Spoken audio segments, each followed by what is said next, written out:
A 17-year-old high schooler. She was quite popular. She was a top straight A student. She was beautiful. She was smart. She was hardworking. And in all of this, she actually won the hearts of all the teachers in school. You could say she had a life plan.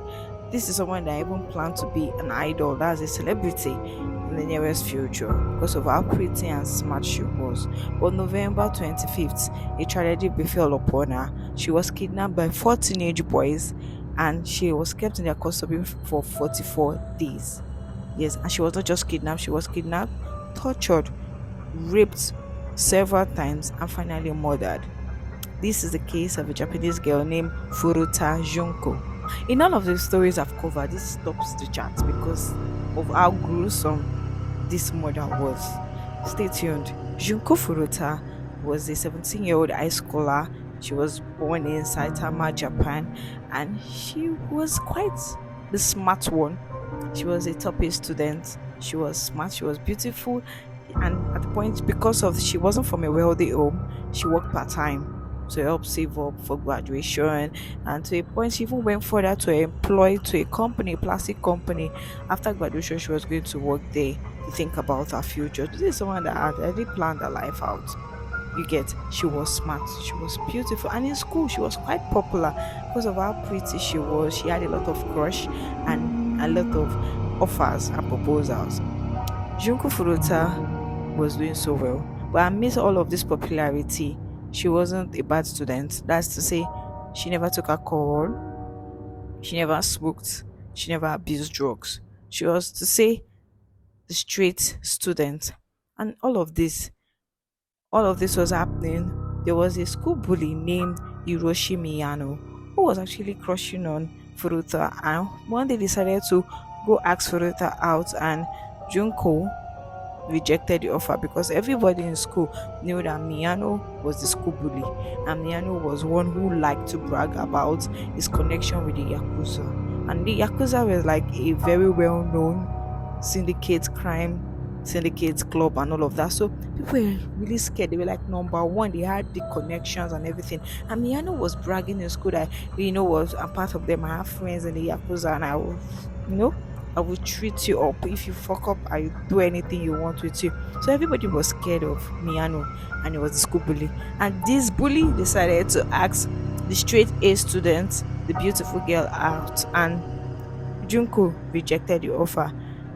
And Miyano was his ego was bruised, and he kept quiet because nobody had rejected him before. No girl in school had ever rejected him before, and Junko was the first, and decided to pay her back. After the rejection in school, Junko decided to carry out her day activities as usual.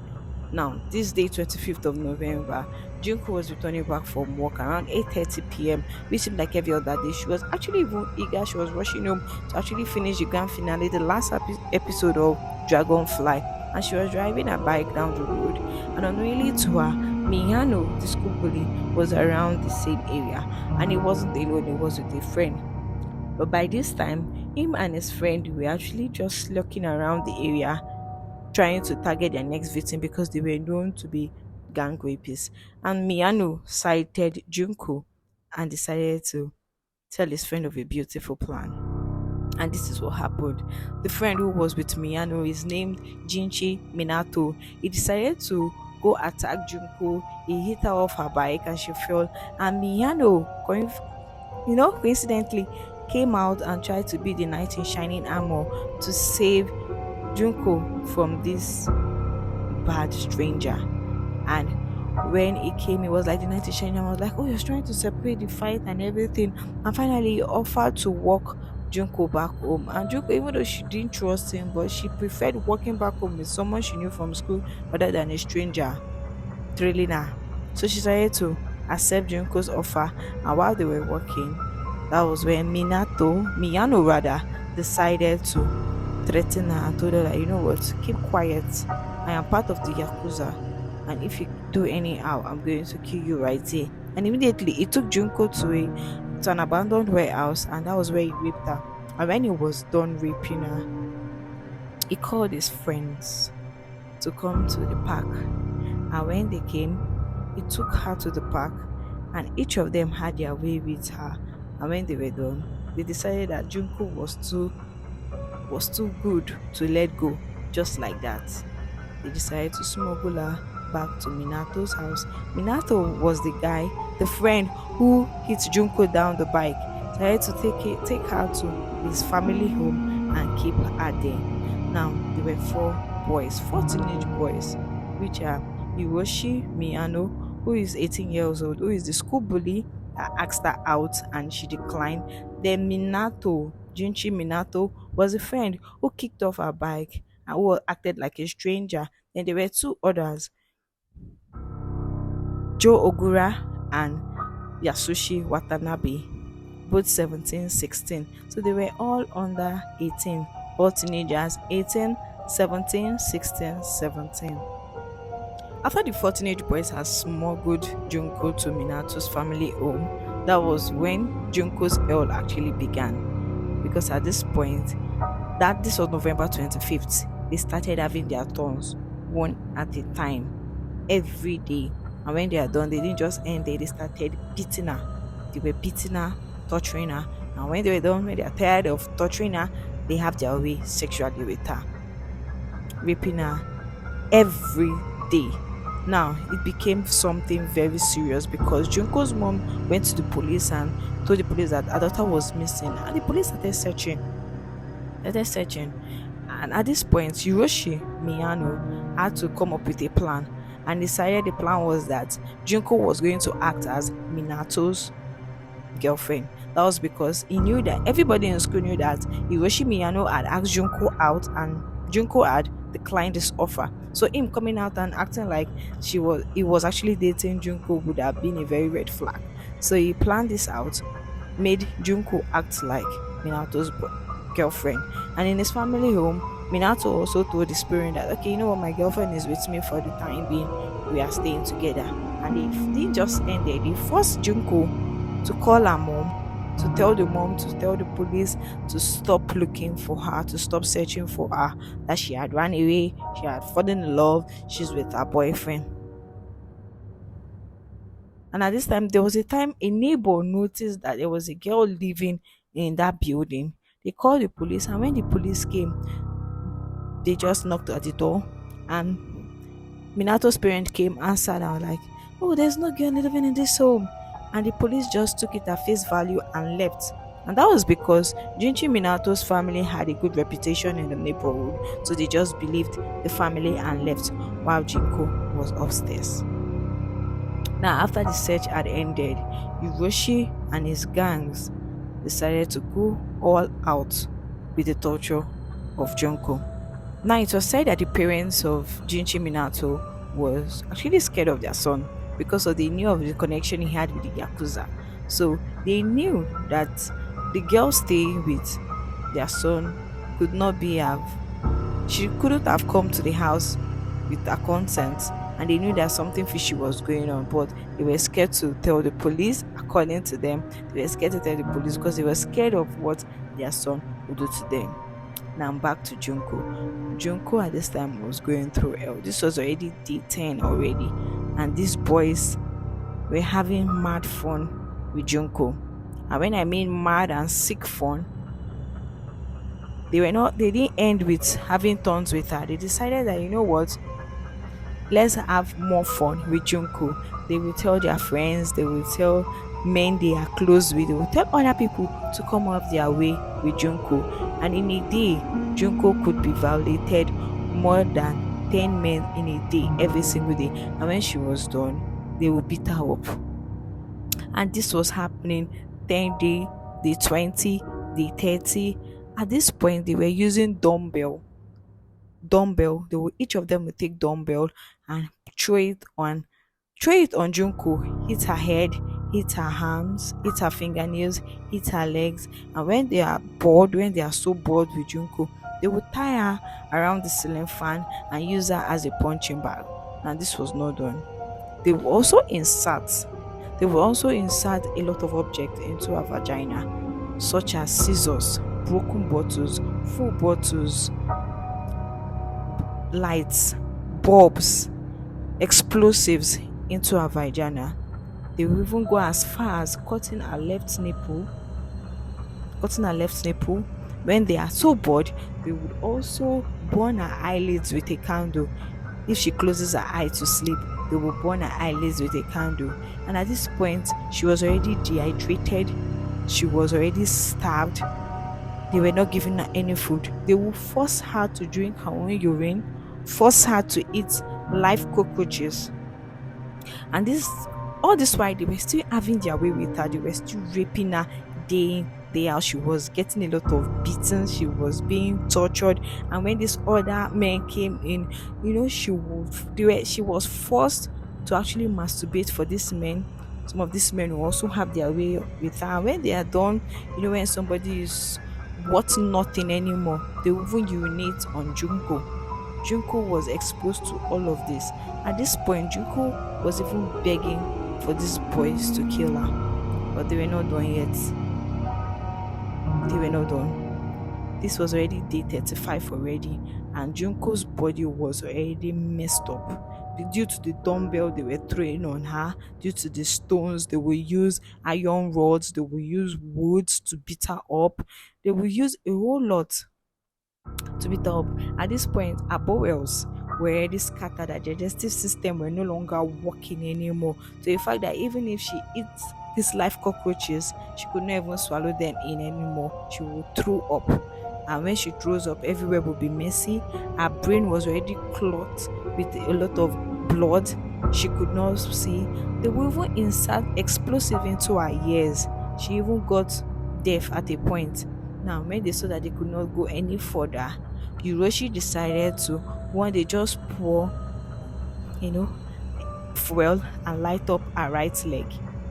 And when she saw that she was burning, they would laugh. They would laugh at why all of this was happening.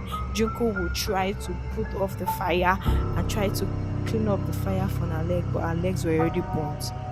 The next day, the same thing happened. They burnt the next leg, and all this while they were still having their way with her, day in, day out, with beatings, with torture. At this point, she was lifeless. She would just lay there, her eyes were open. And all of this, she was still struggling to be alive. One certain day, she decided to crawl away when the boys were not around. They had to crawl away downstairs to the phone line, and she dialed the police. And immediately she dialed the police, unknowingly to her, Hiroshi Miyano was behind. And immediately he took the phone from her and told the police, "You know what, this was a mistake. I'm sorry." And they took her back. And if you see beatings, four brutal boys, beatings of her life. They were using dumbbells, dropping on her. They will use iron clubs. They will use rod. They will use wood, and all of that. I was still surprised that she was still alive. Not until the day 43. Day 43. They still challenge Yoshi, even in her sad state. They still challenge her to a game, and in that game, guess what, guys? Junko won them the game, and this made Hiroshi Miyano really mad that they turned her to a punching bag all through that day. Now, remember, there are a lot of men who were coming in. In all of this, over 400 men had sex with Junko. She was raped repeatedly. In a day, approximately, she was raped 12 times in a day by different people. Now, one who went to do this all of this, there was a guy that they invited. He also went to have his way. He came back home and he told his brother about what was happening in the Minato's home. And the brother decided to call police and told the police.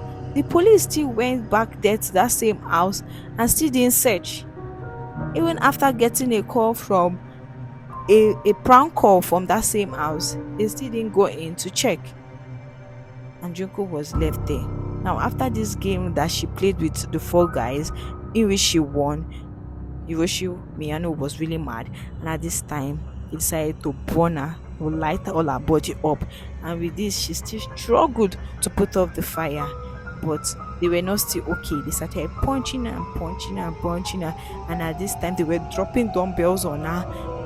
At this point, her fingernails, her legs, all her organs were scattered, her brains were tattered, everything was gone. She was just a walking corpse. That's to even say, if she was able to walk, she was just there lying lifeless. She was already smelling like someone who was already dead already. because of how the death. She was not even allowed to bathe. At a particular time, she was kept in the freezer for hours, and where she slept was at the balcony where there was no blankets. She was kept naked at all times. She was going through a lot. And finally, on the 4th of January, remember she was kidnapped 25th of November. 4th of January, she didn't spend Thanksgiving with her family. She didn't spend New Year's with her family. On the 4th of family, finally, Junko died in the hands of these four teenage boys. And when they saw that she had died, they became very scared. And guess what they did to her body? No respect for the human body. They decided to fill in a 50 gallon of cement, and they put her in there. And that was how she was cemented.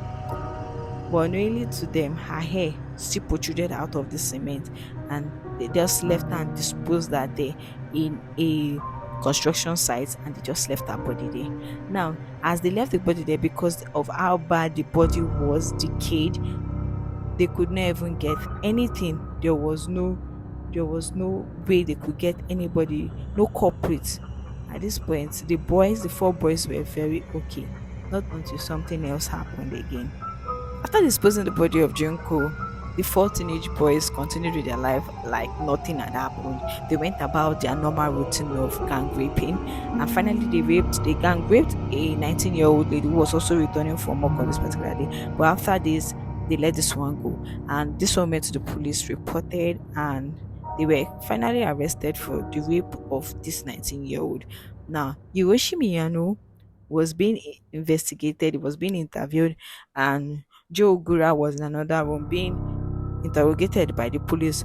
Now, so the police was like, you know what, Hiroshi Miyano having a murder case, and I think you guys are connected.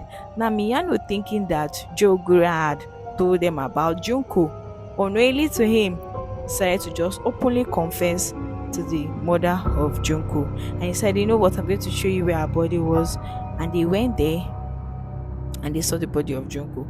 At this point, they had to call the mother, Junko's mom, to come check, because her body was so decomposed that they got the DNA. They got her DNA through fingerprints, and that was when the mother knew that this was my daughter. At the sight of Junko, it was said that Junko's mom fainted.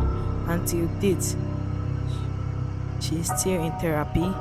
She's in a psychiatric home till date. That was how bad. When autopsy was done and ran, when they saw the extent of the torture Junko went through, the mother could not. She couldn't. She just couldn't. And that was how these 4 boys finally were all arrested. Even with They were also arrested with those that also came to rape Junko. They called out names also. They were arrested. But basically Yoshi was a gang leader. Miyano was given a sentence 20 years in prison, while the rest were given 5 to 7, 5 to 9 years. That was because as at then, all this happened in 1988. All this happened that period. So then the Japanese court was focused on rehabilitation, trying to make the teenagers, just because they were under 18, they didn't sentence them as adults. So they were just kept giving lighter sentences, and a lot of persons were really mad. They were really angry and felt like justice was not given to Junko. Her funeral service was really sad. Her friends, her mother, everybody. This was someone who was to graduate with high honors, with a lot of certificates, and her life was ended that way. Someone who was so carefree, who was not troublesome, who was just focused on making herself better and trying to make a good life for herself, met someone who was angry that his ego had been bruised, and she went through such torture for 44 days. 44 days. And believe me, oh, Junko fought. She fought and tried, but she couldn't. No help was coming her way. And you would think that after going to prison, these boys, they will come back and be better. No. Miyano came out and was even bragging after his 20 years. He came out and was even bragging about his connection with Junko's case. Joe Ogura also came out and even became very troublesome. At the point, he was even rearrested for the murder of one other man he killed. Then Jinshi Minato too. His mother, he was a spoilt brat. His mother was went to Junko's grave and was even crying and saying Junko was the one that ruined her son's life. Like really, after your son had raped this girl for days non-stop. They were just shameless. Shameless. Then Yasushi Watanabe is the only one who we've not heard anything about, because since he came out from prison, he has not committed any crime. So far, we do not know the life or the life is leading, but the rest, they are still free and working. And some of them are even still proud about what they did to Junko. At this point, most persons feel that justice wasn't served to Junko. And this is the gruesome tale of Junko Furuta.